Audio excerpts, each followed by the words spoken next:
that's probably where, for a place like MIT, that's where the question might start. You know, are science and religion compatible or incompatible?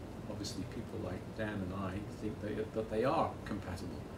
And in fact, if you were to look over history and ask the question, what's the evidence for whether or not religion and science are compatible, it would be pretty unanimous in saying they are compatible. It's not common to take that view so much today, and there are outspoken people who say that they aren't, but certainly I would say they are. Dan? So there are lots in history, lots of scientists, very well-known scientists, who've been, very religious people. So, they didn't find it to be incompatible.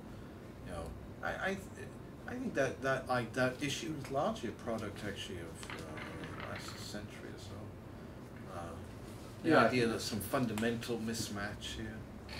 I think it's also been fed perhaps in the late 20th century and in this century too by the attitudes of some people in religious communities who have felt strongly that somehow their beliefs in a kind of literal approach to interpreting the Bible or other religious documents is not consistent with the story that's coming out of science.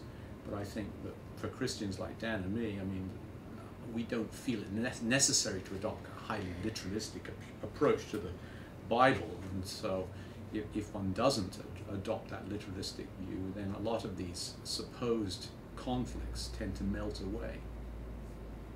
Is your interpretation of not literalistic because of your interest in science and because you did at some point see that there were some differences?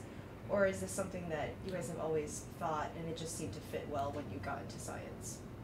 Well, I certainly have never adopted a literalistic view of the scriptures, but I'm not a very good representative of that.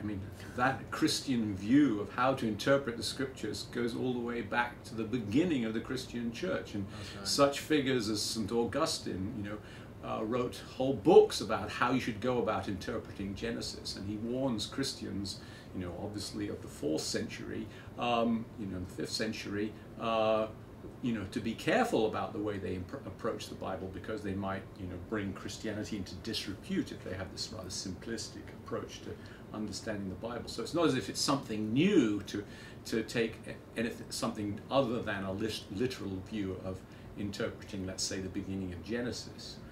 It's always been the way that Christians have approached this thing.